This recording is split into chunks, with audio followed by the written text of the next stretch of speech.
Okay, so this episode has a few audio issues because we had James Clarke on as a guest and his microphone was not being picked up correctly. So sorry about that. Actually, it's not that bad, but it does have some problems, so I apologise in advance. But nonetheless, enjoy. Bike. Those of you who got an invite, welcome to Nerd Prom. No matter where in the world you are, we're all nerds! International. With the hyphen. Okay, ladies and gentlemen, you're listening to the Extreme Gardening Cast. Extreme Gardening Cast. Yeah! Okay, and today we got a segment all about fucking geraniums, motherfucker! Yeah! Get them bulbs, get them petals ready. Stick your dick in the soil! Fucking secateurs!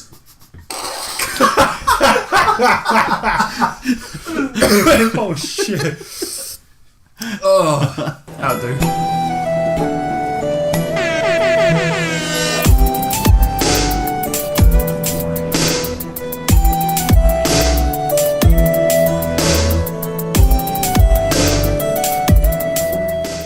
Coming at you live from Grignor's Bicep, it's me, Nick Lamley Lambslice. And me, Harrison Hunt, aka 17. And together we are The Tabletop Twats. Plus one. Okay, so we've got a little guest with us today, and I say little guest, right? Because he is all the way from Hong Kong. It's Jackie Chan, ladies and gentlemen. Hello, Chris Tucker. James, that's racist. What's wrong with you? Well, sorry, man. Okay, but no, so for real though, James, he's from the Philippines. He's James Clarke. And he's here to talk to us about his very specialist subject, which is investigative campaigns, which we're talking about today. But before we get into that, today's show is going to be fucking amazing. We've got the competition update where people are going to be winning copies of Winter Eternal for Savage Worlds left, right and centre. They're going to be winning them all over the face. Yes. It's like a Winter Eternal bukkake. And then we've got...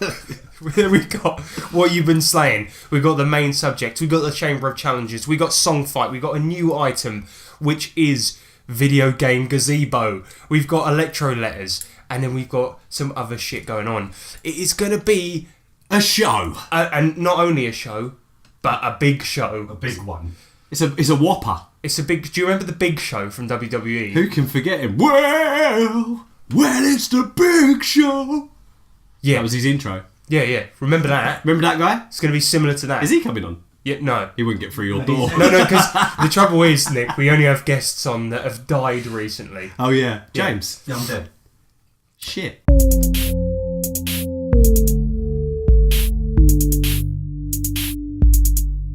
It's a competition. Okay, so that jingle signifies that this is in fact the competition. So the competition this week was to send us your ideas for settings, your elevator pitches for your setting books. And in order to enter, you had to email us your setting ideas and you would win a PDF copy of Winter Eternal for Savage Worlds. Every entry would win one. But the king, the grand idea, the ultimate winner would win a hardcover copy of Winter Eternal. What? So nice. I know, it's so nice, isn't it? Right, I'll get the ball rolling. So one of our entries that came in, the first one, was from fellow colleague, Manuel Salms. Okay, let's read this out. Okay, so Manuel's elevator pitch is: you play an elevator. You're an assassin killing people while they ride. I really didn't see that one coming. Oh, fucking hell. Sorry. Right. Okay. You play an elevator. You're an assassin killing people while they ride in you. You can't be too obvious or you'll get replaced. That's amazing. That's brilliant. So that's Manuel Sams with... well, he hasn't got a name, so we should call it Elevator Assassin. What about Hellevator? Hellevator. Like Alright, it. that's Elevator. good. Okay, so the next entry comes from Usher. I'm getting ready to start my first campaign using the Savage Worlds rule set, and this would be a great way to start them out. It's different. Okay. It's different. Who's that? Patrick Usher. Okay, Patrick, you've missed the point a little bit there, mate. That's not really a setting idea. But well done for getting in touch. And for creativity, you get a PDF. Do you know what? I'm going to go for Chad Booth because I like his name. Nice. Dear Twats, I hope you'll indulge me. I have a few elevator pitches for games instead of just the one. Okay, first one is Jade Lamp. Gaslight Gothic Tales meets Chinese mysticism and Wuxia. Don't know what Wuxia means. Murder Death Kill Race Rally. Death Race 2000 meets Running Man. Prisoners race against each other while avoiding killer cops, mercs, and I'm citizens. I don't know why I'm saying it like that. And finally, a silly one. Dance Dance Evolution. Dance-offs against other life forms to evolve and advance. Man, that sounds rad as fuck. Okay, that's awesome. Yeah. And the next entry comes in from Terry Hansen. My name. Here is my quick pitch for the setting. Anubis. Right, set in a nebula-like cluster of shifting electric gas and matter floats countless bubbles of solidified reality. Each bubble contains its own unique and self-sustaining reality.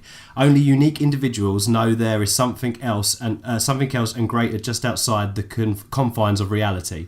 These individuals are able to blur the border and open a portal to travel to another reality contained in the ether sea. Beyond simply reality jumping adventures are to be had, sailing the vastness of the ether sea, defending themselves from warped ether wraiths, or the religious crusade of the Kolob Empire that wants to claim the entirety of all realities for their profit. Whoa! What's this guy's name? That's Terry Hansen.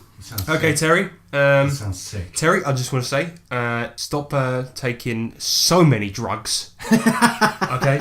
But well done. That's really cool. So, oh shit! So not Anubis, Anubis. So basically, with Anubis, everyone's in these like bubbles of confined reality. Yeah. And occasionally they escape it, and there's these bizarre creatures and bizarre outside of Only reality unique things. individuals can do that, though. Yeah. Now it's time for the final battle.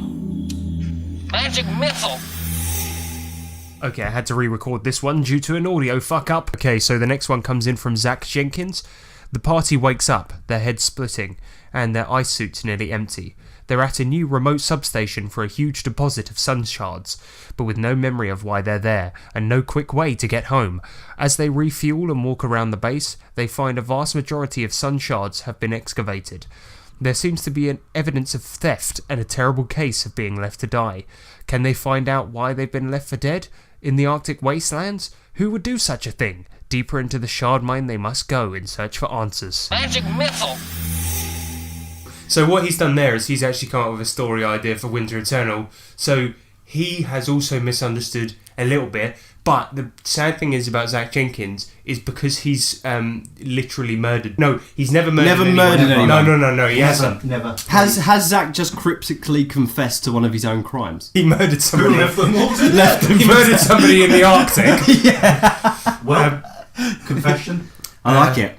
It's cool, but I don't think that's going to be a winner because he just done an idea for Winter Eternal. But nonetheless, I really liked it, and we're going to be playing Winter Eternal very soon, so I think I'm going to nick that one, Zach. Cheers, Thank you very much, man. And a PDF coming your way. PDF. You're going to get a baduff, mate. So just to confirm, Read the Malloys.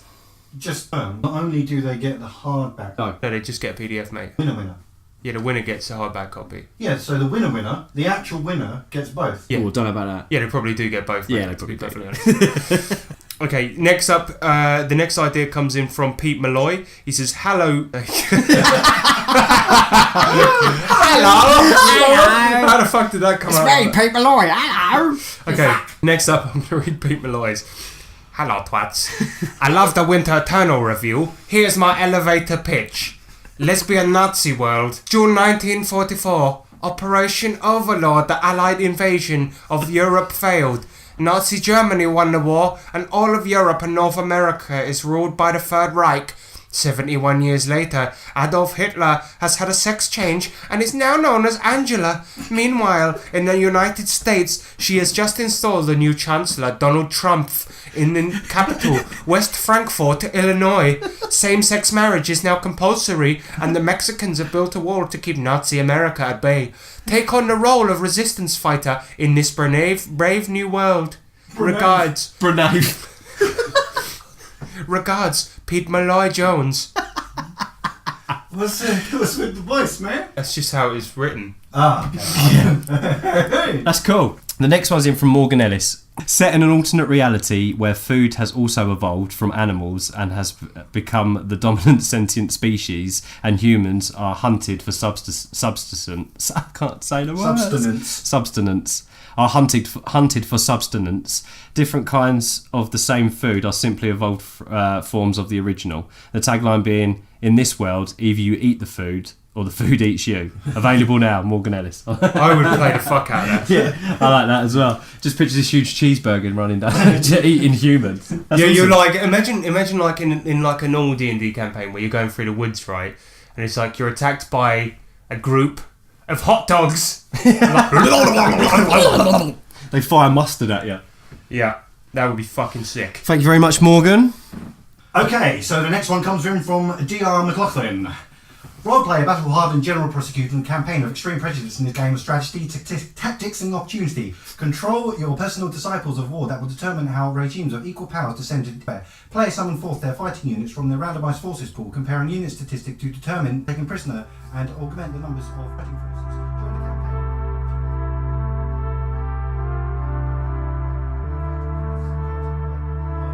Are you strong enough to see this mission through? War includes a link to online rules and complimentary deck of 52 playing cards. Okay, so what Daniel's done there is he's accidentally made a board game. And that's one long elevator. And that's not a setting. Daniel, that's not a setting. You've made a board game. Alright? Sounds like fun. Yeah, it would be fun, but you've made a board game. Alright? So in future, don't make a board game! Yeah, okay, so the next one is from P Snow. P Snizzle. Here's the pitch.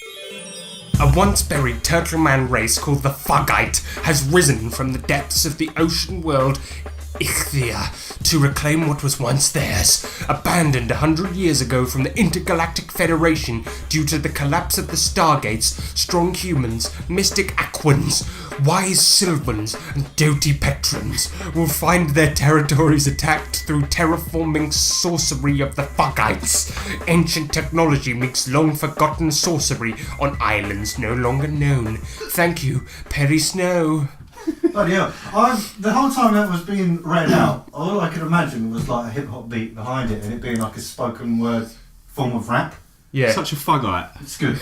I think we should try and adopt that as a new insult. Yo, we the Fuggites. Peace. Shut up, you ugly Fuggite! Tip a 40 to the curb for my fallen Fuggites. Nice. Thank you very much, P Snow. Peace, Snow, man. Piss no. So that sounds like peace out. Yo, peace, Snow, my fallen Fuggites. Yeah, I'm P Snow and these are my Fuggites. And the final one's in from Matthew Imaginary Truth Jones. He's back. He's back. Hello, Harrison and Nick. So I'll start with my pitch. Oh, you forgot James. Oh, sorry, mate. You bastard. Cough. Begin speaking in movie trailer voice. Oh. Go on, come on, Nick. Imagine if you will, a world built on the remnants of a past long forgotten, the scars of wars long ago filled by the hopes of explorers, settlers and entrepreneurs heading toward the west to discover secrets of the past and the future for themselves. Coughs, speaks in a normal voice. Okay, so basically we are looking at a weird west setting with future technology buried and hidden through the world. Also, there is a second moon that literally flash freezes everything beneath it. This moon rotates around the world and takes about a year to go around. This has been adapted for by people building bunkers to live in during the freeze. Other than that, there is no winter, and it only lasts 2 weeks. This all takes place on Earth in the United States hundreds of years after a cataclysm that was forgotten or erased. Sounds pretty rad. Yeah, it does sound pretty rad. And Matthew, you're a rad guy. But I think, right, that everyone, so everyone, I want to say thank you very much for your entries. You're all a bunch of rad Fuggites, and I think that you've done a cracking job. So, but I think I've realistically, right, I think there's 3 options that stood out for me, right. For the main winner, I think you're all deserving of a PDF. Even that guy who just messaged to say that he wanted a PDF. Pretty much. But the three entries I think for me that we should vote on to be the winner are Elevator by Manuel, Yeah. Anubis by Terry, Yeah. and Awesome Sauce by Morgan Ellis. Yeah.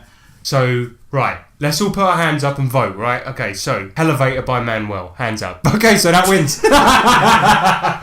Okay. That's awesome. So that means, Manuel Sams, you win a hardcover copy of Elevator by Manuel Sams. It was so out there and literal. I loved it. Yeah, me and Nick voted for that one. Out of interest, James, which one would you have voted for, Anubis or Awesome Sauce? Anubis. Yeah, that was a fair close enough. second. That was awesome. That was one where I would have totally bought that if it was a real thing. It just sounded amazing. So what we're saying is, wicked. Terry, make it for us. Get onto some publishers about that, mate. That is some deep shit. Yeah. The same goes for Awesome Sauce, Morgan, because that sounds fucking hilarious. I would play the shit out of that. Yeah, well done. Anyway, this section's gone on way too long, so let's move on. Ouch! That's when I throw the notebook, you know it's time to move on to the next section. Okay, yes, boss, yes, boss. Okay. Jelly sauce for better, boss. Okay, good.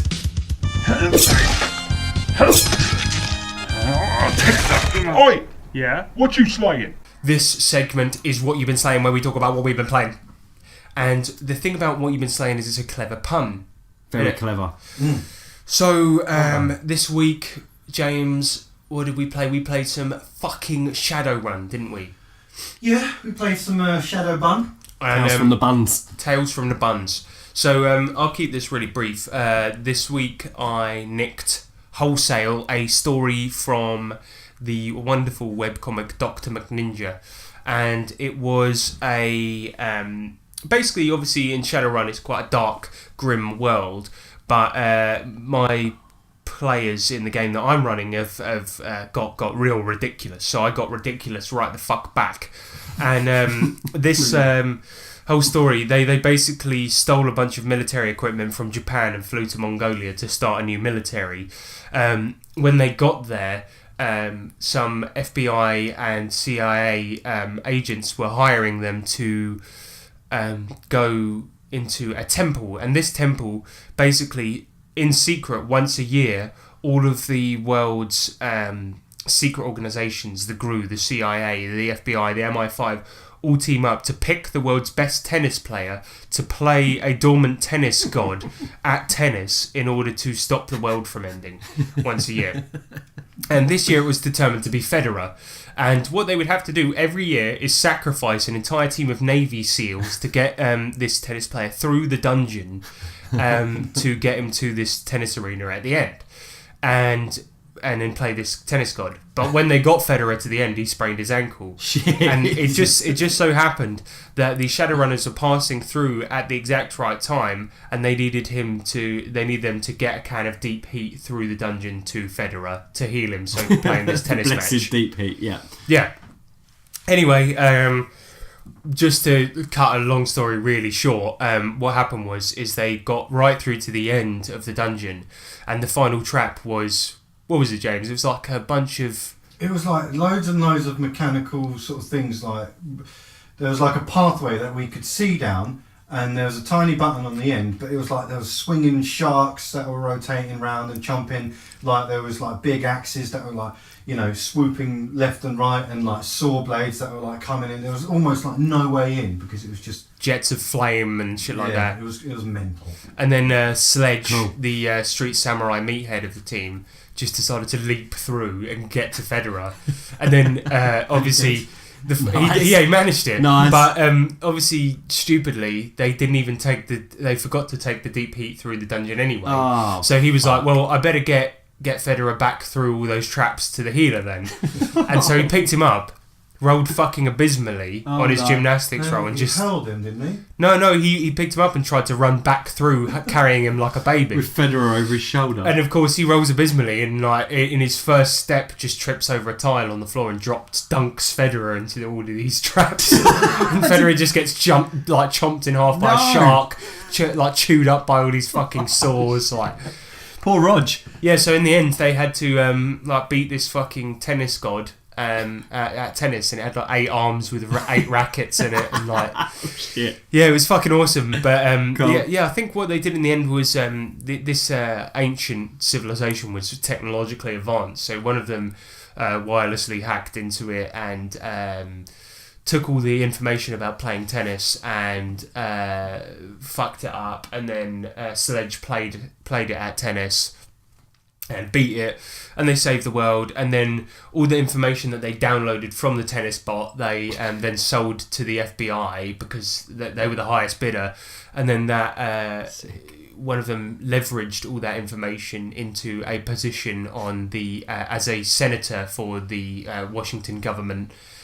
So one of the characters is now a senator, and they've now got an offshore oil rig as a base as well. Which, nice. So that's how they managed to leverage all that information they downloaded from the ancient tribe. So they've done well considering they were on the run last time. Well, yeah, that's how they did it. So they basically because the FBI and all of the secret organisations that were involved wanted this information from this ancient, like, technologically advanced tribe. Yeah. So that was how they sort of played it, and it's sort of like a nice bouncing off point because now they've got this sort of the everything's been reset, and they've got this like base in the middle of nowhere, and they can do these like big fucking cool missions. They've still got a chopper? Yeah, they've still got a chopper, and Nice. they've got a base. Yeah, so it should be really cool next time. We're going to cut back to them with one of them being high up in the government, and he's going to be this like beefed up motherfucker with a bunch of cyberware. Really tight suit on. Yeah, exactly. So it should be a good laugh. And James, it was your first experience playing Shadowrun, and what did you think of it? Yeah, I really liked it. You know what I liked most, which I was unprepared for myself, was the dice system. Nuff D6. It was amazing. Like, one of the players who rolled 15 D6 at once. Amazing. I could handle that because I think I've got about 15 D6s in my collection. So Yeah. I'd be like, not a problem. Oh well, I bought that 24 pack for your stag, but I forgot yeah. it. And it's just really cool to be able to. It's just so satisfying. That's like one of the main highlights. I mean, the game was awesome, but to play a completely new system, It's always good fun. Yeah, I was just like, okay, this is cool. And as soon as you obviously understand the mechanics behind it, it's super easy, and it's like, it's always like, it gives every single roll. Like, I was getting too excited. I mean, I had a few, like, I had a bottle of wine that night. So, Oi. but Classy motherfucker. Yeah, no, I was getting a bit too excited whenever I rolled because it was like so epic. It was all these dice going. I was like, oh, and then it was like waiting as they counted up the successes, and I was like, oh. Nice. Yeah, because it's so you throw a bunch of D6s and then they're either hits or misses, and then you add them up to work out what happens. Yeah, exactly. And you played, was it Physical Adept? What's that? He wasn't physical. He was. Yeah, because you augmented your. He's like a rogue because it's kind of classless in Shadowrun 5th edition, but you still have archetypes. So I guess what James was he was a rogue type character who augmented his rogue abilities using cyberware, essentially. Cool. But you started the game, you forgot to put any. Oh yeah, so obviously I created my character completely on my own, just trying to look through the character creation process, and then I completely did not realise that, say, the weapons that I chose, because I got free run. I could buy anything that was in the book because that's how the campaign was written, and it was fine to sort of go OP because nothing is OP in this, the way Harrison made it. But so I had this like amazingly good shotgun, and I was like, oh yeah, how do I use that? And it's like, well, have you got long arms? Have you got long arms? I was like, what's that? He said, the skill. Have you got it? I was like, oh what? So I need the skill in order to use it. And he was like, yep. And I was like, okay, well, fucking, I haven't picked it. Got a nice shotgun, but I can't pick it up. No, I managed to. The first one I did completely unskilled. Did you get your long arms? And I did it. I managed to get it. I just said, seeing as we've only just started, just swap something out for long arms. Yeah, I did. We were 5 minutes in, and James was like, I've got no means of attacking anything. So I was like, oh. You could just show people your gun. Look at my gun. Yeah. It's nice, isn't it? I know for next time, but yeah, I felt like a right noob then. It was really hilarious. You got bunned. It was good though, man. We had a magic user, we had a street samurai, we had a physical adept, we had a hacker, a drone rigger. It was fucking awesome. Well, I know what a street samurai is because I'm playing one. Oh yeah, you're playing one in old Savage Warhammer. In Savage Shadowrun. Savage Shadowrun. When we just started. That's Savage Run, yeah. Savage Bun Run.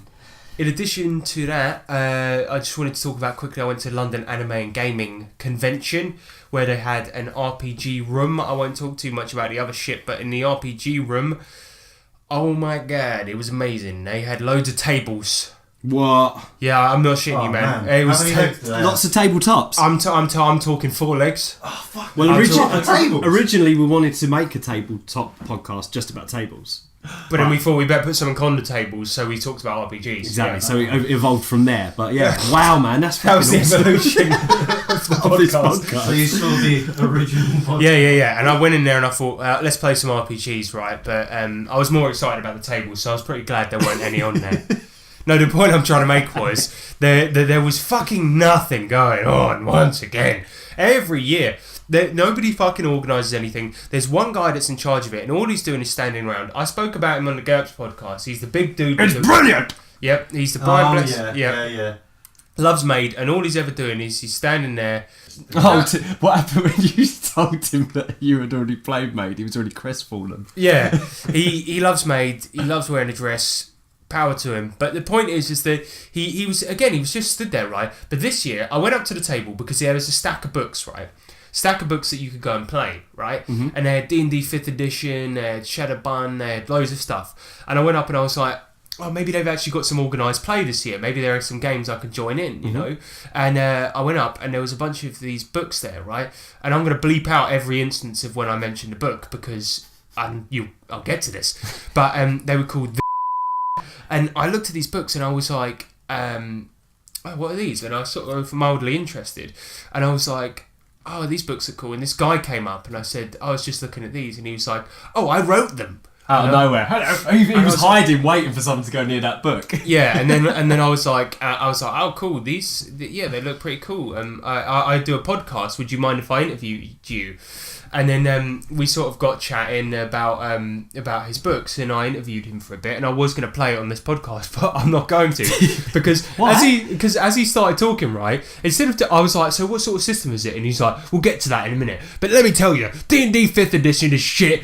Fucking Shadowrun shit, Pathfinder shit, it's all shit. Everyone should be playing my system because it's not shit like all the others, which are shit. And have I mentioned they're shit? And I was like, yeah, I don't know if I like this guy that much. In the end, not a usable interview. So I was like, it was just slating Warhammer as well, wasn't it? Oh no, Games Workshop. Yeah, you was slating Games Workshop. Okay, so maybe people out there can figure out. No, I won't say actually because he did tell me that he once made a product. The Games Workshop published, and they shunted him a little bit, and he was really bitter about it. That's why. Anyway, there was no organised play, right? And like, all they do is they stack up a load of books and say, if you want to come by and play, then do. And it's like, okay, cool. Like, I've never played an RPG before. You know, I'll go by, read the fucking 500-page Pathfinder rulebook, and sit down and play with Then try and find some people to play, and then hope they've got dice on them. Yeah. Hi guys, I've never played this before, but I'm going to try my best. So there's no organisation whatsoever. No, and they need to sort that out. I think what they hope is that people get on the forums and then go and play with each other. But it was a little bit shit. But afterwards, I went down to Orc's Nest, which is a local RPG shop in London, and I went and bought Bubblegum Shoe. So that was pretty cool. But anyway, that's what I've been saying. And you guys been playing any shit? I just wanted to mention a Kickstarter actually that I have backed, which looks pretty cool, guys. I think you'd like the sound of this. It's called Fear's Sharp Little Needles. It's an official Call of Cthulhu product, but it's done by Stygian Fox Publishers. It's they're a licensee, I think. And it's basically Fear's Sharp Little Needles is a grand collection of Call of Cthulhu 7th edition scenarios in a modern setting, easily convertible to 6. They focus on the darker aspects of horror role-playing, and as such are recommended for a mature audience. More inspired by True Detective and Hannibal than pulp horror. So it's like more of a gritty kind I saw James's face light up then. He's a big Hannibal fan. Yeah. He literally just turned around like a meerkat. You were like, Hannibal? Hannibal? So it sounds really cool. So they're modern Cthulhu settings. They're more one-shot-ish. They're like a big bunch of separate stories, and they're grittier, a bit more darker. But whoa, Nick. Yeah. What's Call of Cthulhu? Shut up.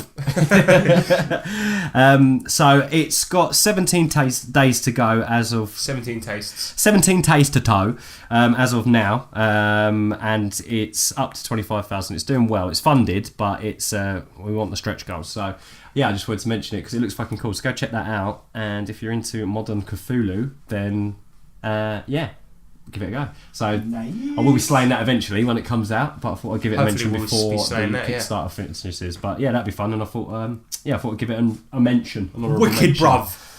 Right, so that's what we've been saying. Should we move on? Yeah. All right, bye. Main. Subject.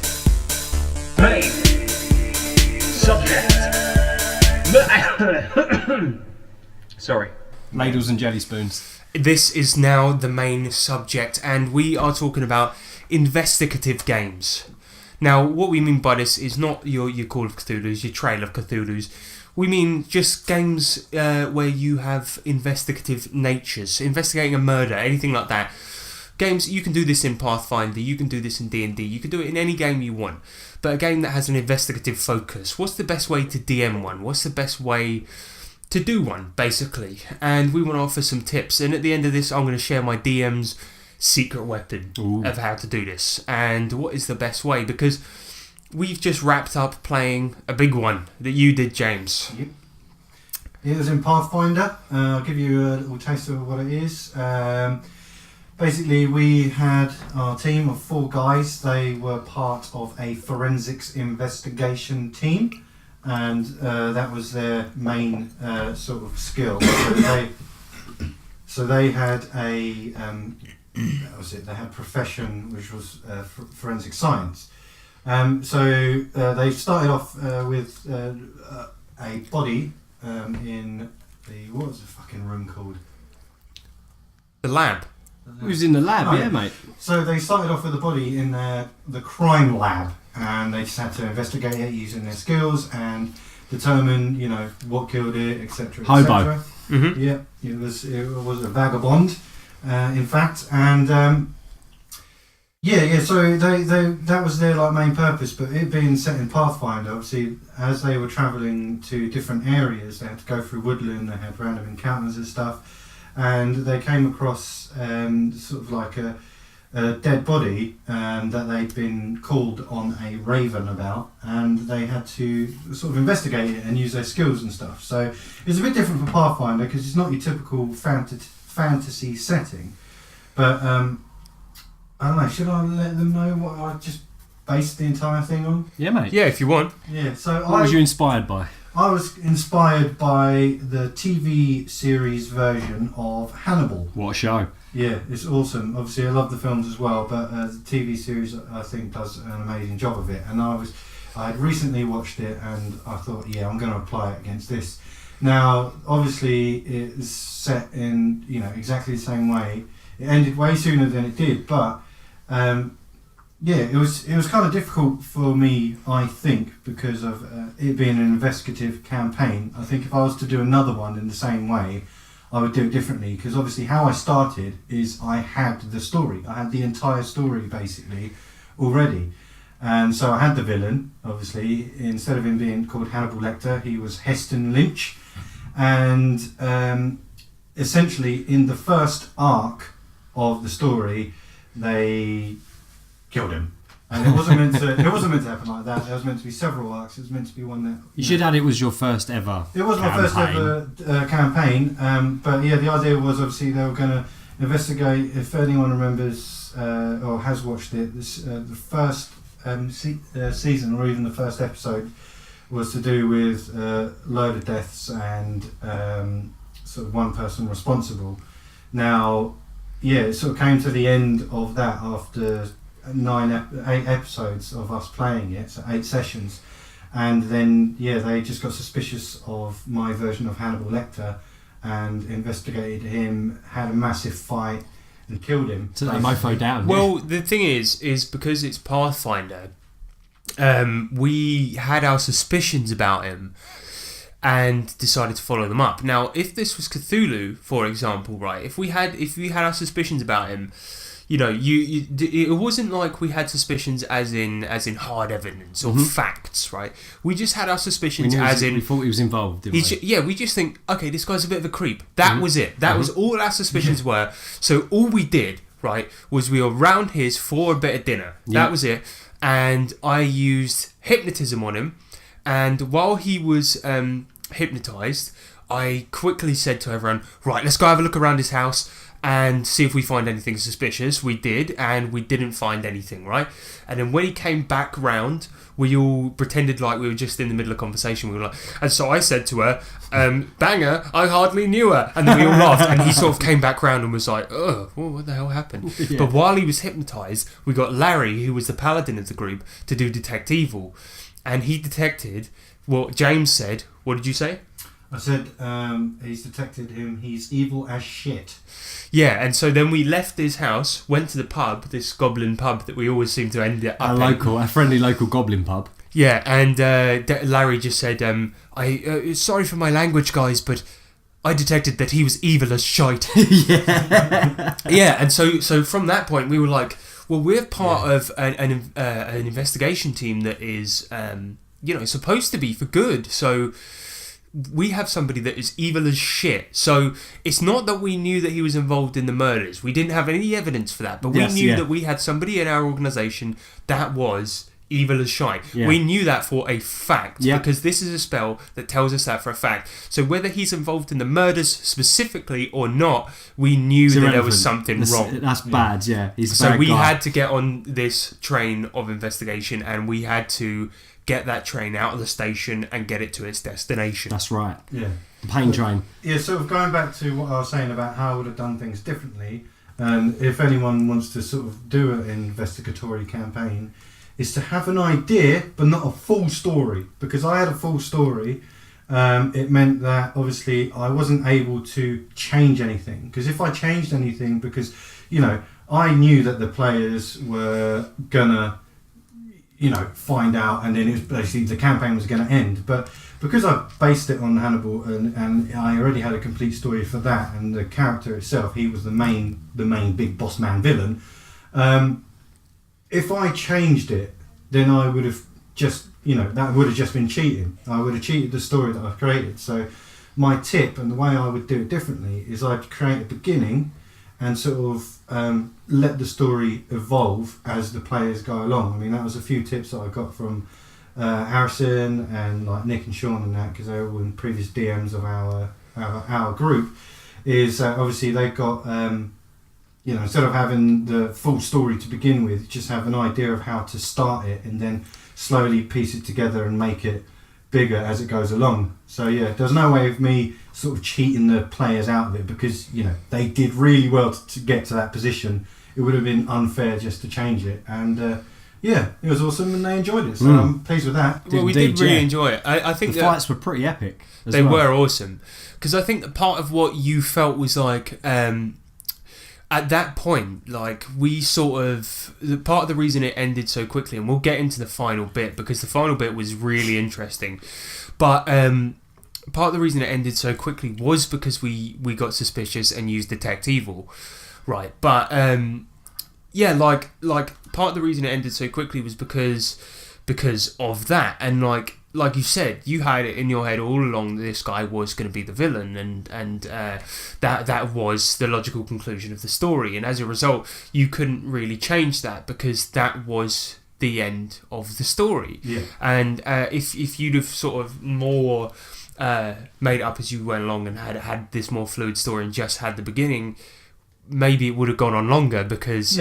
you could have had it, maybe you could have changed it at that point. Yeah, I had the option to change stuff, and I even, I was even contemplating it, but I came to the conclusion, like I said, that if I do change it, then it's no longer the story I came up with, and then it's cheating, because all this groundwork was already set up, because all the other clues that we come across so far all pointed to the fact that he was involved. Do you know what I mean? Yeah. And if you'd have changed it at that point, like you said, I think cheating is kind of the right word, isn't it? Yeah, if you'd have changed it at that point, it's not, because the DM can't really cheat in that aspect. But I was going to say, it's not cheating for the players, because the players still would have had fun, and then the story could have evolved into something different, but it was just cheating to myself. Exactly, it wouldn't have felt quite as genuine, do you know what I mean? Yeah, because the story that I created, they would no longer be playing. It was just like, but this is the story I have, and they're playing it, and this is happening, so they just got to it way quicker than I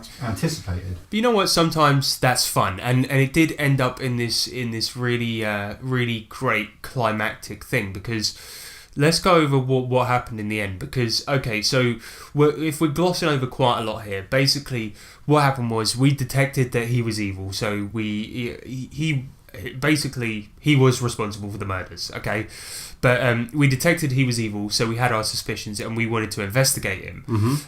So what we did is we invited him to the pub, and the idea was that we were going to poison him with knockout poison. And oil of Taggart. Yeah. And what we needed to do was we invited him to the pub, but we did it too hastily because I didn't have my spells. Shit, I didn't have many of mine either. And we needed our spells because we needed to get to his house once we'd poisoned him. Right. And we needed to get him drunk as well, wasn't we? And then exactly, and we needed our spells because I had knock, so I could unlock doors. I had detect secret doors. I had all this shit that we needed to properly search his house. Yeah, and we needed to get some money together before he arrived at the pub. So we took my oven, from my house and sold it to this shop. I convinced him that it was a magical oven. We then used those funds to buy the poison. We got it to the pub. We had this whole night where we were trying to get him really, really pissed. We had to get the goblins on side first of all, so we put the groundwork in there. Do you remember the hushed conversation you had with the goblin bartender? Yeah, we got the goblins on side. A lot of money. You know, it seemed to be going well. And then we got the poison in his drink. And just as we got the poison in his drink, he tipped it right the fuck out. Mm-hmm. So at some point, and James revealed this to me yesterday, what happened? As they were trying to cover up the fact that the poison was being put into the shot that he had, got around the shots at the Goblin Bar, and one of them went up to the bar to get it all ready and hand over the poison and get the Goblin to put it in there. But just as everyone was shouting, what were they shouting? It was, what was the type of drink it was again? It was Scutton. Yeah, which is something. It was like a really strong goblin shot. Yeah, so everyone was going Scarton, and at that precise moment when the actual players around the table were shouting that, I said the words in my Heston Lynch's voice of detect poison, but because they were shouting, they didn't hear that. So that's just I didn't cheat the way into it, so they didn't hear it. He detected that there was poison in his drink. So as soon as it came over, got handed to him. He just lifted it up, poured it out, and said, "What is this? It has poison in it." Wasn't pleased, yeah. Like that. And then they were all just like, "What the fuck? Like, how do you know that?" And obviously, because they were so confused, it was kind of all hell broke loose at that point. Then this huge fucking fight ensued. Yeah. We didn't want to kill him, right? We were trying not to kill him. Didn't want to. But we ended up killing him. But the point is that in this huge fight, what happened was that he was, what was he? He was part cleric, part rogue.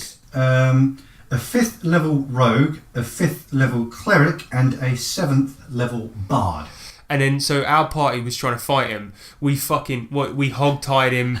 We smacked a smoke stick down his throat. We while it was still alight, yeah. We slashed his Achilles heel. We gagged him. We put a sack over his head. Yeah. It's actually crazy because the reason for death was because he had this smoke stick and rammed down his throat, which obviously was releasing smoke for a number of minutes/rounds. And he had a sack on his head. He was taking damage whilst all of that was happening. But even afterwards, after the smoke ran out, obviously the stick was still down his throat, and the sack was still on his head. It's barbaric. But none of the players, which is no fault of their own, but none of them were checking his vitals. They were saying, "We don't want to kill him, just keep him tied up and we keep an eye on him." Well, he busted out at one point. Do you remember? Because we went upstairs. The thing is, though, we tried one lay on hands, which is like a pretty weak healing spell. But the thing is, you were saying we didn't try to check his vitals. We did say we didn't want to kill him, but we weren't that concerned about not killing him. Yeah, no, they didn't really care that much. Anyway, we then locked him. We locked him in the goblin basement, right? Yeah. And then Nick and I went upstairs at midnight, and when the clock struck midnight, yep. we then I was concentrating on my spell book. You were concentrating on praying to your druidic gods or whatever. Yeah, you were meditating, and we were getting our spells back. We somewhat successfully managed to concentrate, get our spells back. We legged it over to his house, found all his secret doors and found all the evidence. Yes. And it was a fucking really tense bit of fucking investigation. But the stupidest fucking thing was, right, at this point when we'd done all of that, it was 2 a.m, right? Yeah. And in your universe you had phones, but they were basically ravens. We were like, fuck, we cracked the case, right, let's get onto our boss. Yeah. And I got on the phone and I was calling the office up, and I was like, hi, it's Max Fury there, and it was just like ringing, going to answer phone. I was like, why is nobody answering? Oh my God, somebody's in on the conspiracy. they're all dead. and then James was like, I was like, so why was nobody answering the phone? And James was like, well, it's 2 a.m, nobody's at work. I was like, right, yeah. That makes sense. But anyway, we solved the fucking solved the campaign, Saved the day. But it was such a good moment. It was. And it was so tense because we were just desperately trying to keep this guy. It was way over our level, and like desperately trying to keep him down. We were sitting on him. Well, his whole character level was 17 as a result, wasn't it? Mate, man. he was way above our pay grade. Yeah, big I'm time. so proud of us. Yeah. But yeah, that was good, and it was a very, very good investigative campaign, and I liked the fact that magic played a central role in us sort of overcoming that. Well, this is the thing, right? In Pathfinder, we're not used to magic as far as our experiences, because we've never been like a wizard or anything like that. All of our previous characters, I've always been a rogue. Sean's always been, was he before? He was a fighter, wasn't he? Yeah, no, he was a monk. He was a but monk. then Yeah. we've had a cleric in a previous I was game. a gunslinger. It was Ryan, and he sort of more went for combat magic. And Yeah. it's just He killing turned into a fools. tank. So didn't we weren't used to all this other magical stuff that you could do, and obviously I tried to sort of recreate the sort of magic in different ways. So the way sort of it was like a modernised. That's what I really liked setting. about the setting. It was a modern world, but with a magical element to it. Yeah. But magic was more an everyday thing as well. So it was quite. Yeah, I don't so know. It was really cool. I loved the feel of it. Yeah, everything was sort of powered by blue orb stones. Yeah. And so as soon as those depleted, you needed more. And they had, like television boxes and stuff like that. They were a bit older, but it was pretty modern, so it was easy for the players to kind of relate instead of being like, oh, I want to get the fucking, I don't know, something weird. It's But easy we are here to talk about investigative campaigns, and I want to know, for you guys as players, what do you feel like makes a good investigative campaign? When you're playing one, what do you feel as if makes you feel like you're intrigued and you're like interested in Fear. it? Fear? Yeah, Fear. massively fear. Yeah, I mean- unknowing what's going on. So, Yeah, the unknown completely. and also I think. You know what? I think that's we've really hit the nail on the head, because Hannibal is a very, very good example. I haven't seen really the series. I watched a couple of episodes, but if you look at Silence of the Lambs and things like that, it's an investigative thing, and first and foremost, that's what makes it so good.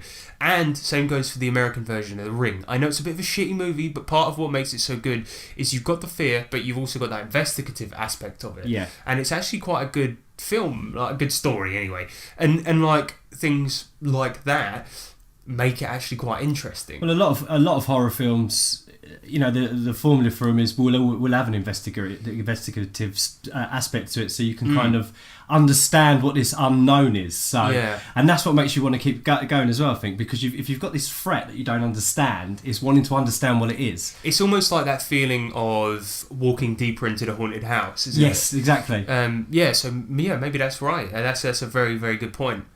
Yeah, the first campaign that we did as a team was an investigative campaign, because it was set in Call of Cthulhu. Oh boy, yeah. Yeah, and that was a horror one as well. Yeah, and so it was. But there was moments of that were tense. Yeah, no, but and it was tense, right? And intrigue but as I think well. Harrison did like amazingly well with that one, because there's still so many fond memories that we have. I mean, that's why we're a unit, and this is why the podcast exists as well, because that's how you guys are friends. Our first game, yeah. Yeah, and it was like, I just think it was awesome. So yeah, thanks again, Harrison. That's all right, mate. But yeah, I think as well, like, one of the things I like as a player, and one of the things that gets me intrigued as well is, and I think it's interesting characters as well. Yeah. Because I find that when you're doing an investigative campaign, it's all good having these fucking clues and having this story where people die and things like that. But if you don't give a fuck about any of them, Why would you want to follow the breadcrumb trail? Why would you want to bother with any of that shit when nothing is interesting? Personal investment. You have to have personal investment, and I get it. Like that really goes for any campaign. But like, if you're doing a regular killing shit, slaying monsters campaign, you don't need to have as much personal investment because you're cool because you're getting XP and loot and shit. Yeah. With an investigative campaign, when the story is really the main focus, when the intrigue and the interest is the main focus, you really need to have interesting characters and story for it to realistically actually like be interesting. Definitely. And to want people to investigate and find the clues, I think. And it's how people, I suppose it's also like having different personalities within the game in that kind of way, and focusing on that kind of stuff is how people look at clues and inter-party interaction between stuff. Because if you've got fear involved, you're going to get a lot of situations where some people don't want to go into the abyss, if you like, and want to take it easy and go for more of a kind of grounded investigation, whereas other people are ready to go in, and that can bring up. I think that happens a lot in Cthulhu. Like me, for one, like personally as well. Sometimes I'm like, I get a bit nervous about things. Like, guys, this might be like, we might die if we do this right now. Maybe we should just check something out more. And that really, you need that in an investigative game. I think that kind of clashing of personalities sometimes and deeper characters. Well, that actually brings me to another good point, because the clashing of personalities is another good thing that often leads to different solutions of clues. And one of the things, I don't know if you guys experience this in your maybe in DMing, but like when the players have run out of fucking ideas and you want them to follow the breadcrumb trail and go along to a certain point of the story and they're just not getting it, what do you do? Because I think I've got a few solutions. Some games nowadays, for instance Cthulhu, have luck or something like that, where you can just roll if you're a pussy and you can't figure it out. And if that fails as well, you've got like the ideal roll, which is literally idea or giveaway, basically giveaway information. If you're so much of a dickhead that you can't figure it out, you give them. Surely you just got to present the clue in a different way. Surely, or something. I don't know, like. Just make something happen, like as opposed to being like, okay, so we're all stuck, or just saying roll intelligence. Yes, you definitely need to get to this area now, and like instead of trying to like point it out and make it obvious and therefore not fun, a good way to do it is to be like, okay, so this happens. Like, I don't know, fucking someone storms in and they're shouting and moaning about something crazy going on in this area. You'd be like, right, well, we don't know what to do here, so we're going to go investigate that. And little do they know that's exactly where they need to be. Like it'll be something linked, but it won't be the exact thing. Yeah. And if it's high action, then you just kind of think quickly, don't you? Yeah, so maybe give like a story reason for them to go to the place, but it's not the exact link thing, and then while they're there, they might find it. Yeah. Something like that, rather than just a fucking roll that gives them the fucking clue. Because you didn't get it, guys, but if you check the bookcase, then... Yeah, it's so uncreative to do shit like that. I hate it. But I always find in my brother's one-shots, his Cthulhu one-shots that he does, it's so funny because he doesn't ever offer... He's quite harsh in that respect. He never offers a roll intelligence and figure out what it is. He never goes, roll intelligence, oh, you seem to remember this. He never ever does that. So what always ends up happening when we're shit out of ideas, we just tend to brute force it. We'll be like... Oh, we can't remember what to do. Does anyone have any ideas? And Sean will just sit there like completely quiet and he'll give us nothing. And we'll be like, all right, well, we think it might be something to do with the cult, so let's just go there and just beat people up until we figure it out. That'd be it. Like, but it's still, that's still investigating. It's a means to an end, though, isn't it? It's a form of investigation. Yeah, exactly. It's beating people up. Interrogation, so whatever. If they want to be a couple of chickens who go their entire lives without experiencing the unrivaled thrill of an RPG, that's their business. I've been playing for like 13 years, you stupid bitch. Then prove it by playing. Go fuck yourself. Just to wrap the segment up, I have a secret weapon with investigative games, if you're a DM, that I wanted to share with people. And I've used this once as a DM. I've used it several times actually, but I've applied it to investigative games once. And basically there was I've said this many times, I think, with regards to dungeon puzzles, and this is create problems but not solutions. Yes. Now, how this applies to investigation is really, really simple. So, in a dungeon, if you want players to feel great and like they're geniuses, come up with a puzzle, right? And when they've, offer absolutely no solution to it. Just have a button, have it do something weird, and have the players interact with it until they do something that you think is significantly good enough, and they've spent a significant amount of time, and you think it seems intelligent, and then go, yeah, the door opens, right? They'll feel like geniuses because they've come up with the solution. Yeah. It will feel cool because they've done it, and it will seem like a really cool puzzle that you've come up with. Now, you could do that with investigative gameplay as well, because I did this with my Cthulhu Investigators School campaign. It was a one-shot that I did, right, where they had to discover the source of this portal that was opening up, right? That was fun. And it turns out I was going to have any one of 3 items be the source of the portal. Yeah, just one. Yeah, and then in the end, I made it so that it was all 3 of the items. Well, that's because that's what it was me and Peter that played it with you, wasn't it? Yeah. We found one of these items, and then we're just like, okay, but it can't be just this, because we heard something that was said beforehand, or we read something in the game that led us to believe that, okay, so this is part 1 of the thing, it must be 2 other things, and then we managed to sort of tie it all in together. And I thought that was a cooler solution, so I just changed it on the fly, and it made a much better story. So like what I did is I waited for these guys to sort of investigate it. They sat down, they discussed it, and they went, I think it's all 3 items. And I think at this point, at every day, all 3 of the school clubs are meeting. They've got all of the items, and each one is an artifact, and that's opening up the portal. And I went, that's a great solution. So that's going to be it. Yeah. So when they got all the items together, I was like, the portal opens up.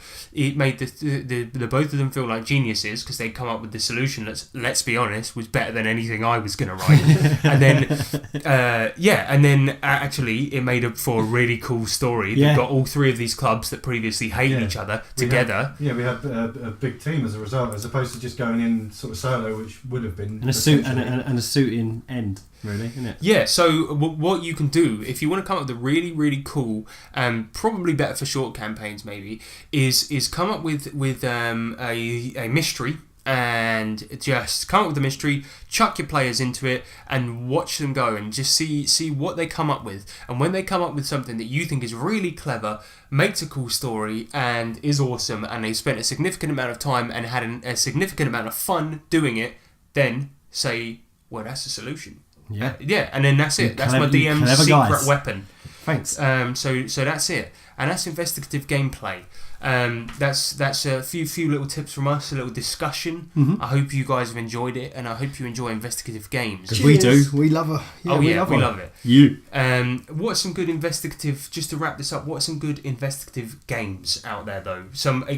Although we've said you can do it in any system, what are the best ones out there? I would say Cthulhu. Gumshoe.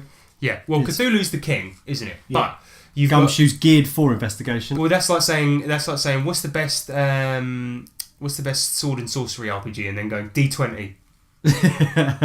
Oh right, okay, yeah. So obviously you've got things like Trail of Cthulhu. You got there's Bubblegum Shoe. Yep, teen investigation game. Fear Itself. Fear Itself looks pretty rad. Was it Night's Dark Agents? Night's Dark Agents, yes. Exo-terrorists, loads of Gumshoe stuff. But yeah, very investigative based games. Winter Eternal's quite good for that kind of stuff as well. You could probably do it in GURPS as well, actually. Oh yeah, GURPS would be pretty awesome for that. Yeah. In fact, it has Savage got Worlds. some pretty good rules for that in there. Savage Worlds as well, you could do it in there. So there's lots of good games out there if you want to do strictly investigative games. But do it in whatever system you fucking like, you idiots! Yeah. James did.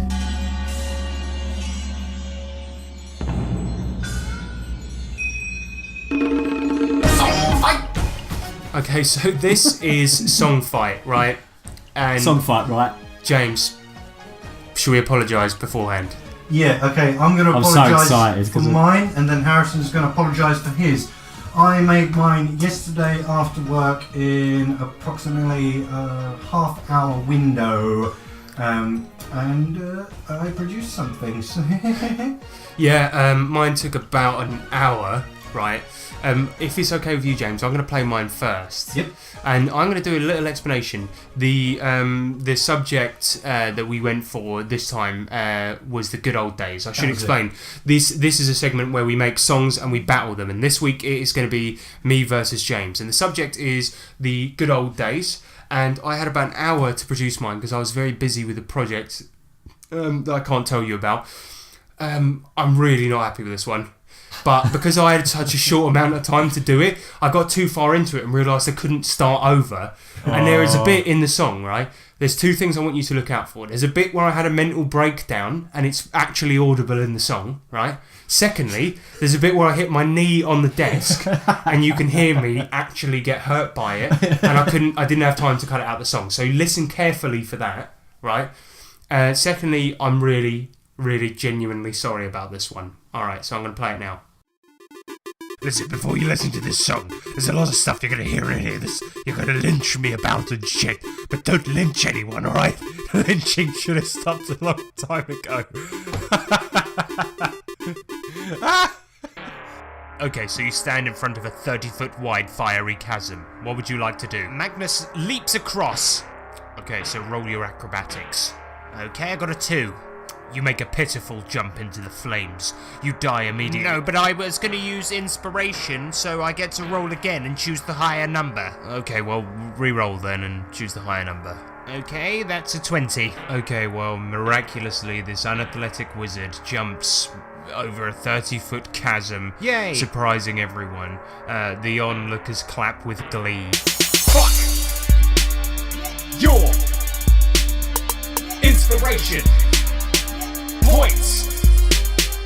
Fuck your inspiration points. Yeah. Fuck your inspiration points.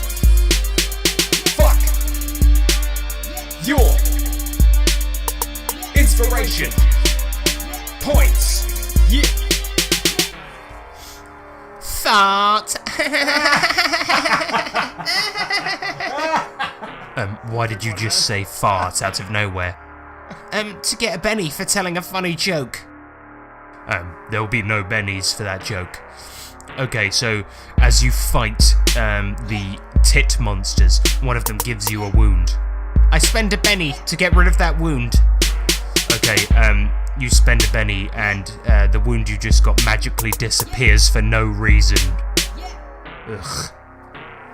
Fuck your Bennies.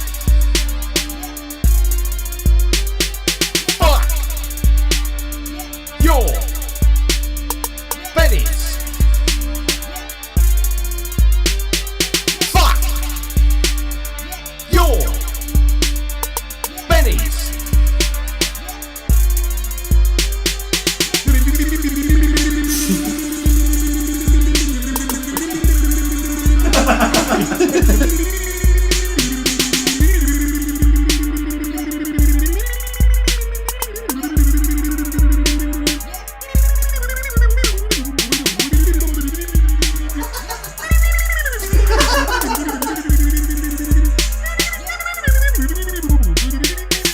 Just to be clear, I really like D&D 5th edition and Savage Worlds. This song is merely poking fun at both of them and having a laugh, so lighten up once in a while for fuck's sake. Ouch. Oh, that was great. I don't know why I did like a werewolf voice at the end. Oh, that's brilliant. I like it. Oh, wicked. Well done.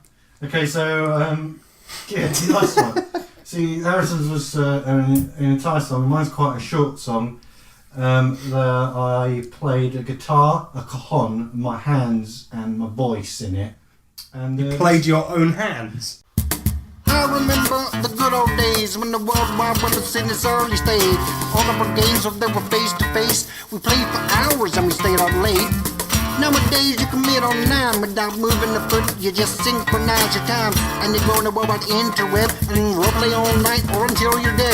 Now I ain't saying that it's a bad. In fact, I think it's great. No need to pack my bag full of equipment. I'll just go online and get my character sheet ready and have a good time. You see, I make a point for every week to meet up with my group wherever and play. I like face-to-face better, like the good old days. Doesn't matter how you do it, this is just my way. Good old days. The good old days. The good old days. Uh-huh. The good old days. The good old days. The good old days.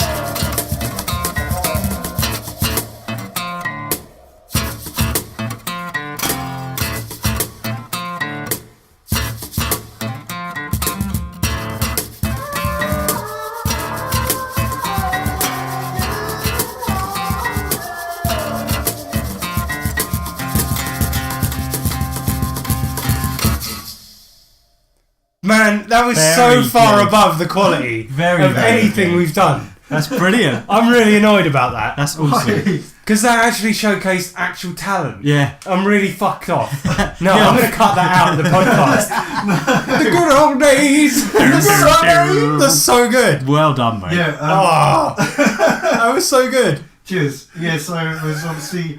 It was like So it's about the lament of people playing online and not doing it properly. No, it was just saying like he just like the last verse sort of section was saying, I'm not saying it's bad, but I just I like it my way. That's the good old days, because he's been used to. He likes character sheets. He likes packing his bag full of stuff, going somewhere, playing face to face with his other teammates, and that's what I based it on. Because the only obviously prerequisite for this song fight was the good old days. I was like, fuck it, I'll do a hillbilly that's slightly modernised because he has access to online. That was so good. Bra fucking vo. Very good. Thank you. But yeah. Video game gazebo. Come out of the cold. Come into the gazebo. Video game gazebo. Yes. We'll put the flaps down so no wind blows through. Okay, yeah, we've put a flap down. Come into the gazebo. Okay, and this is where we're going to talk about a video game that was either inspired by, directly based on, or licensed of an RPG, a tabletop RPG. Yeah. And today we are talking about, it is the classic, it's Dungeons and Dragons Tower of Doom for the arcades. Tower of Doom.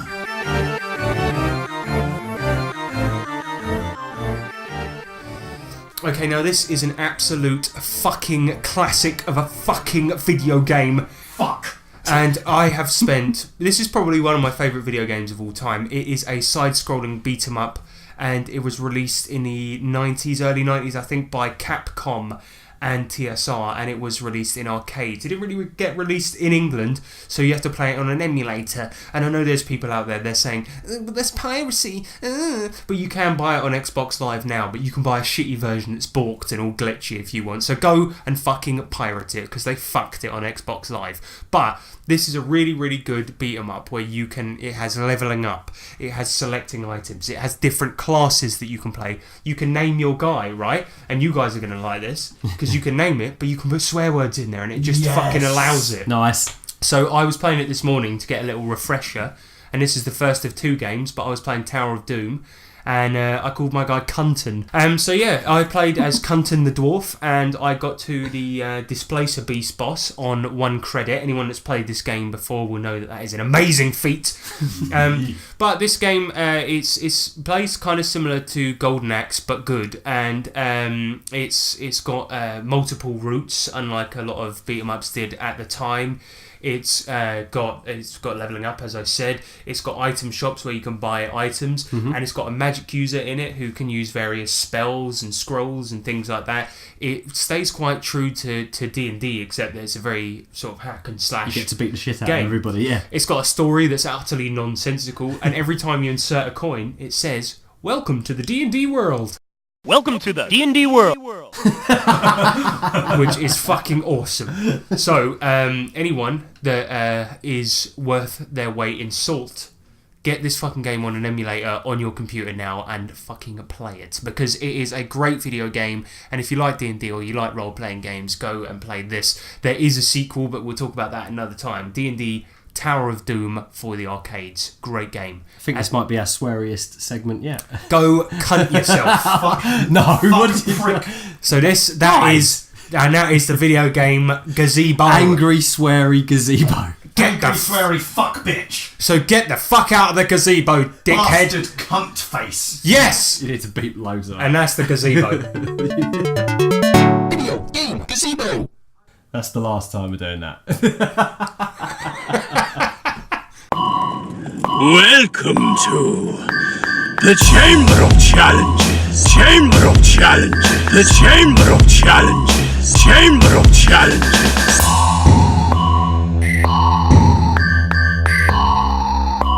The Chamber of Challenges.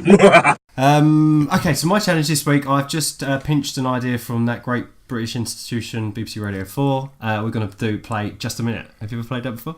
No. Okay, cool. So Just a Minute is, I'm going to give you a subject, and you have to talk about this subject for a minute. And you're going to time it. And yeah, I've got a timer here, so and you've got to talk. Yeah, you've got to talk about a subject for a minute. No hesitation, repetition, or deviation. And you've both got to talk for a minute. Every time you mess up, it will go to James, and vice versa. And whoever's talking when the minute is up, or like as it comes to a minute, wins. Okay, cool. Wicked. All right. So now I've got to think of a subject. It's going to be really difficult. Okay, the subject's going to be. This is a good one for you too, actually. This will be interesting. The subject's going to be Pathfinder. You guys ready? Yeah. So we're going to play Just a Minute. I'm going to be so bad at this. And your minute starts now.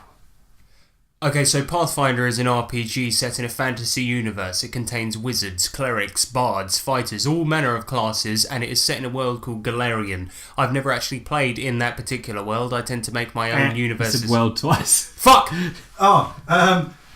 Yes, so to continue on with that, you have the option to purchase many different, what are they called? The additional rule books that you can... Hesitation. You've been hesitating for ages. There are many different rule books in this universe. They are... Hesitation. You can get additional help on the... Hesitation. My favourite thing about this particular RPG is the fact that you can draw your own battle maps and the tactical... fighting. Hesitation. You can draw your own diagrams on a piece of paper and allow players to more... Hesitation. There's a lot of variety in... So I win. You win. Man, that was abysmal. We suck at talkage. I'm no good at talkage. When the timer comes on my no can speak. Talkage. We're now playing Just a Minute, round 2. Subject is made, and here is your minute begins. And your minute begins now.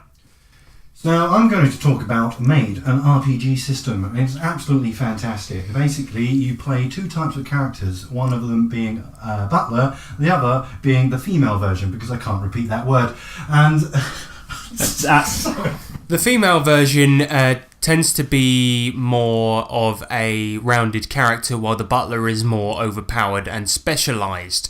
These particular branches of specialisation tend to be things such as demon, which are kind of a type of thing. No!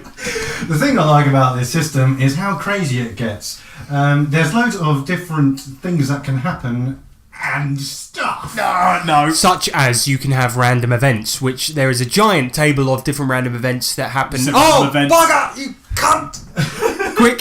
Sorry, yes, you can roll from this table and you roll a 666. One apiece.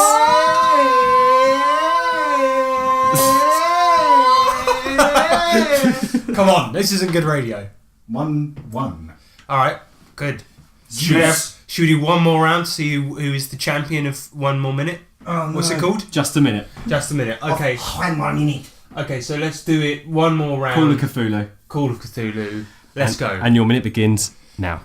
Call of Cthulhu is a game inspired by the works of H.P. Lovecraft. He was a writer from back in those days, and he did things such as cosmic horror, and he was very, very scared about the things that came from outer space. Repetition. I like cock, but not that version, because that's the abbreviation of this system.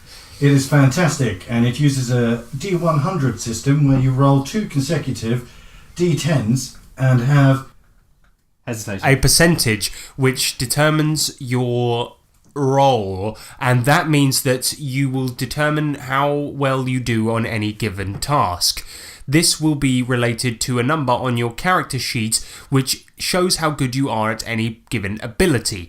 Now, these abilities can range from... Fuck! Hesitation.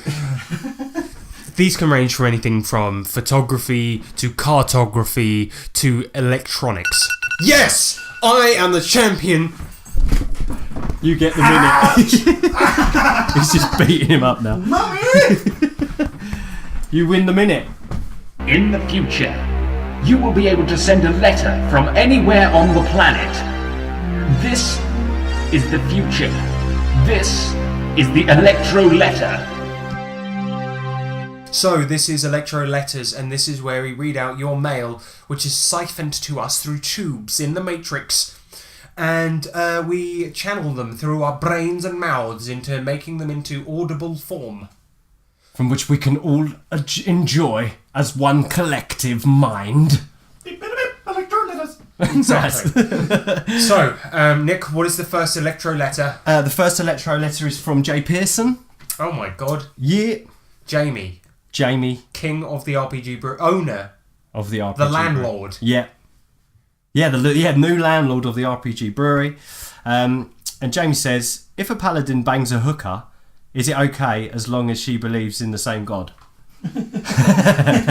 It depends on the law of the particular state in which he bangs said hooker. Okay.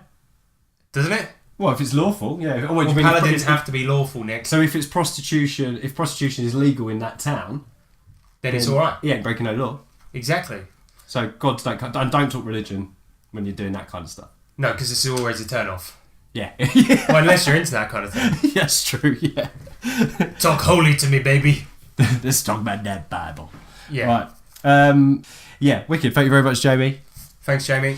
And from that question, we have another profound question that's come in.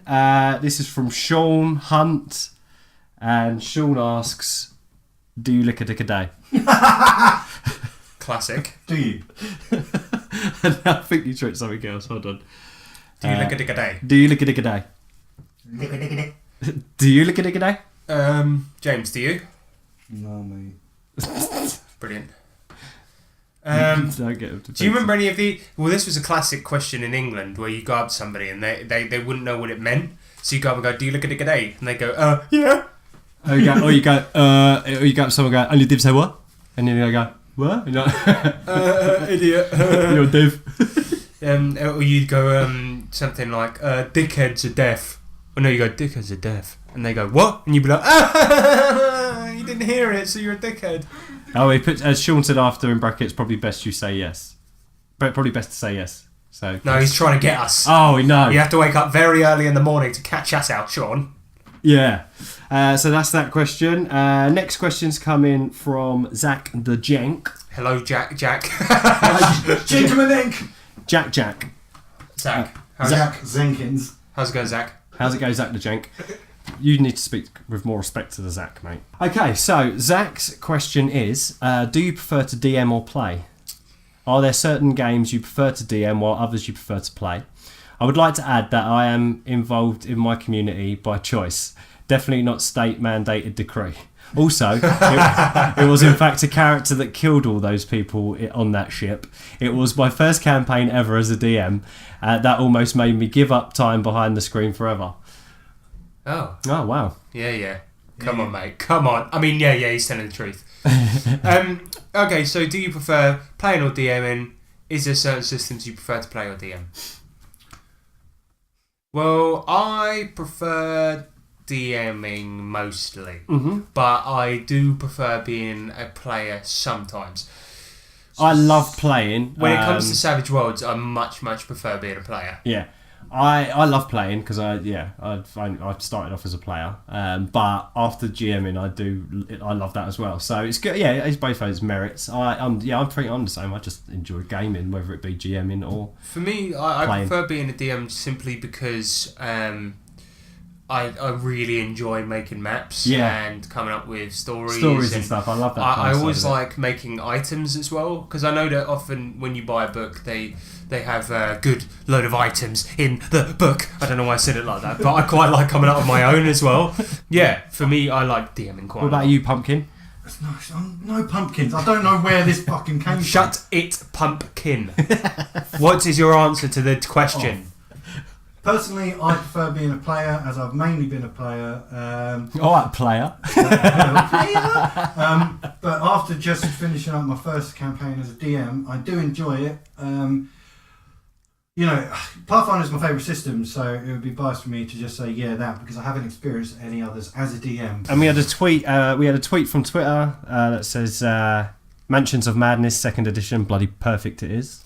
So that's a recommendation for a good investigative game, I suppose. Sweet, yeah. So thanks for that, Grimtree Games. Mansions of Madness. Well, so you go in, there's really kooky wallpaper. I think it's called a Cthulhu. Yeah, it is, but I mean, really kooky wallpaper. Like it's mad. It's proper mad. Yeah, like Mansions of Madness, blood. Like this is a mad mansion. I tell you that. Mad mansion, you know. Like the curtains are like polka dot, but with those carpets. That is mad. That is a mad mansion. Yeah, that's the game. And that's 2nd edition. Brilliant. Yeah. And we've had one more question from Manuel Sams, and he said, our Sundred Skies group just survived a big battle, 5 against 44. What was the biggest engagement you ever fought in a game? And what's your take on mixing systems for a game? Example, using D&D for character play sessions and Axes and Allies for realm versus realm battles. So first question is, what's the biggest battle we've had? So the biggest battle I ever fought in a game, I've got 2 examples. And the first one I ever did was when I DM'd the free pen and paper Fallout RPG. I put a link in the description of the last episode. I'll put it in this one again because I'm trying to get people to fucking play that game because it's wicked. Right at the end, the whole campaign was based around them trying to get back into their vault to get revenge on the people that kicked them out into the wasteland. Oh yeah, that's it.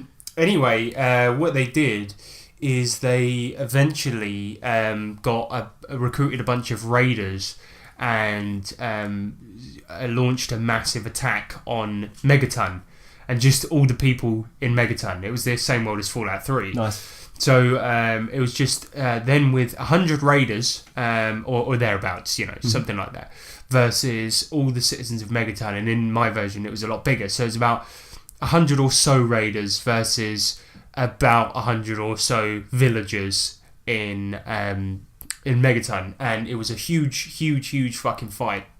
And all they were doing was taking these raiders and their big army to go and get the mayor of Megaton. You know, that black guy with the hat. I forget what his fucking name was. In this, he was called Django, specifically said wrong because it was a joke, an in joke. Anyway, the point was is they were going in to get him, and then when they got in, they found that he wasn't there, and then he came up over the hill in like one of those giant mechs that you get in Fallout, like Liberty Prime. Oh yeah, of course. Anyway, so it was a big fight of 2 100 versus 100 armies fighting with the giant mech in the midst of this battle. Nice. And it was fucking awesome. Oh man. Yeah, so that was the big climactic fight of the whole campaign. So that was pretty sick. That's pretty cool. And the other one, it wasn't in terms of volume of people, but I think it was the end of our GURPS campaign with 2 giant mechs fighting with the party of people fighting on top of the 2 mechs fighting in space. Cool. That was pretty rad. That was cool. I threw a horde at you guys in my zombie game, didn't I? And when you tried to sneak around, and there was about 40 minis on the map. Oh, that was pretty cool. Yeah. Yeah, but we ran away. But you just ran away. But it was cool. That was fun. I think that was the biggest ever kind of potential battle that I've slung out. That was good fun. Oh, we avoided one as well on GURPS when we broke through the toilet. There was a helicopter, massive army outside, and then we went down. We ran away. The sewage system. Yeah. That was going to be huge. Yeah. Yeah, we were surrounded, weren't we? So. There you go. And his second question was, what's your take on mixing systems for a game? For example, using D&D for character play sessions and Axes and Allies for realm versus realm battles. Can I say that if you think it can work, then just do it, because Harrison managed to merge, Pathfinder and Call of Cthulhu together. We went into we were in the Call of Cthulhu. Oh, yeah, I did, yeah. And then we went into a portal that put us in the Pathfinder system. That was a lucky coincidence, though, because I wanted to merge the two worlds in this portal, and I was quite lucky because I basically shot first and asked questions later, because one of the characters, your character Nick, was a gunslinger and he was going into the Pathfinder universe, and thankfully I found out then that Pathfinder had rules for gunslingers, so I was able to recreate your character in Pathfinder. That was awesome, yeah. But yeah, you can do it. I know that Sean was planning on doing a GURPS game and then having Car Wars be part of it, but those systems are really easily meldable.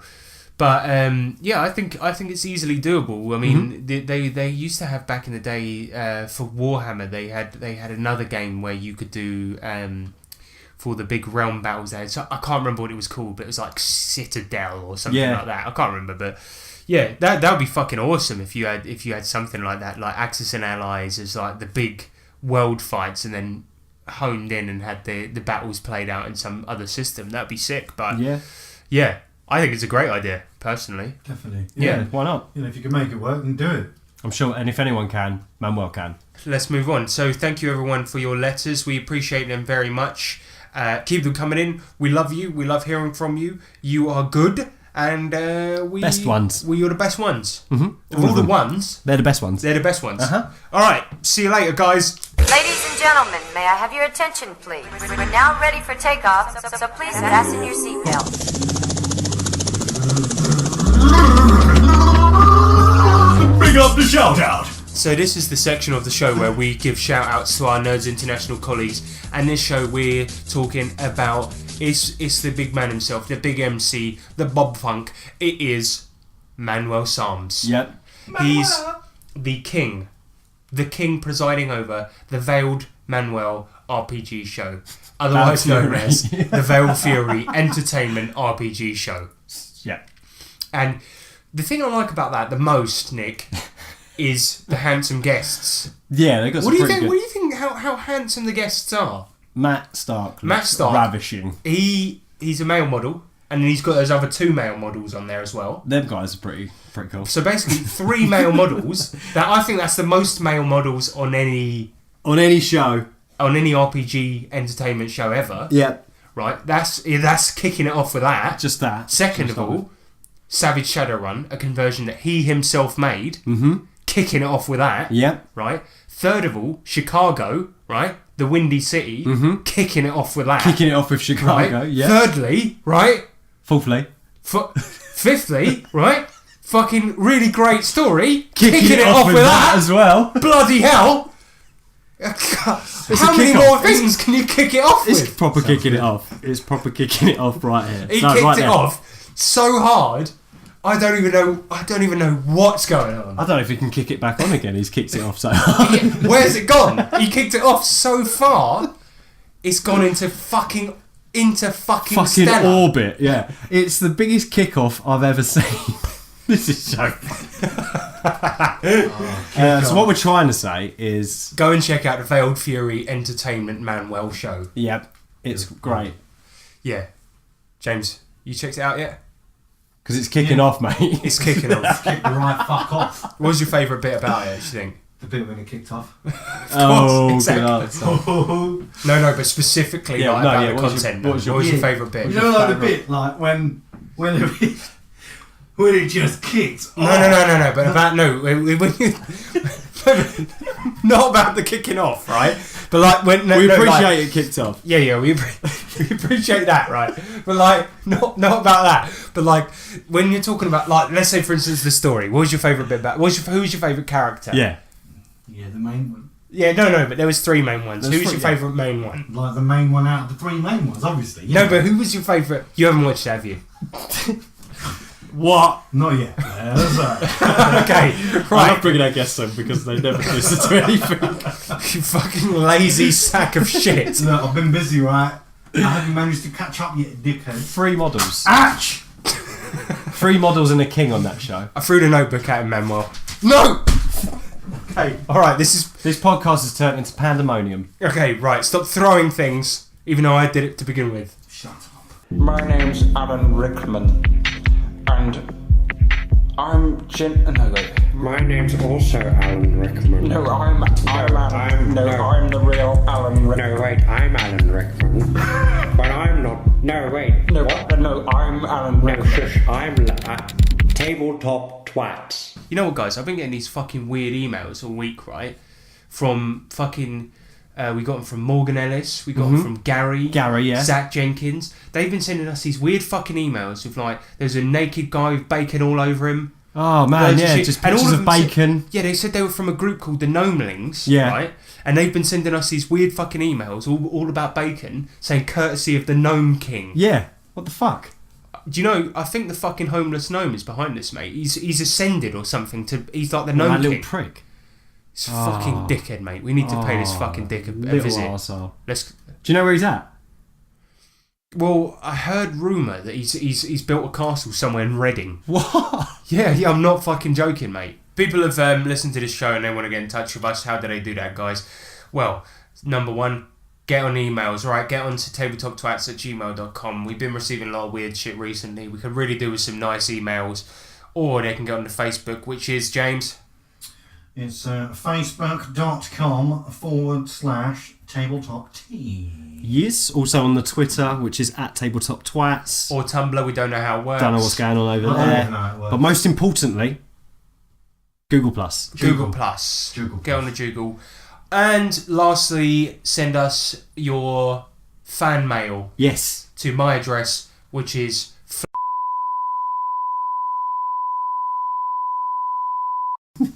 Should I give out my actual address? No. Okay, right. Alright, never mind. I'll cut it out. I'll bleep that. Okay, so there remains one thing to be said then. We will we always give you a philosophical question, something to meditate on, something to think about before the next podcast comes out so that you don't get bored. Just for having me. What? Just for having me. Just squeeze it in. Alright, thanks for coming on, James. Yeah. Oh yeah. We'd like to thank James for coming on. Thanks, guys, to the show. Yes. Good. Okay, so we like to always give you a philosophical question for to think about before the next podcast, something to meditate on, some brain food. All right, and today will be no exception. Bear in mind, we always give you the answer for the last one on the next podcast, and today will be: how did the cat get in the bag in the first place? And there remains one thing that needs to be said before we end the podcast, one thing that unites us all, one thing that brings us together and makes us one. It lets us know that we are in fact one being, that we're all connected, and that we are one person, and that no matter what, no matter how society and corporations try to tear us down, that we are all actually one being, and that together we can make change, we can make this world a better place, and that thing is... Chicken McBosh. Yes! Good bike!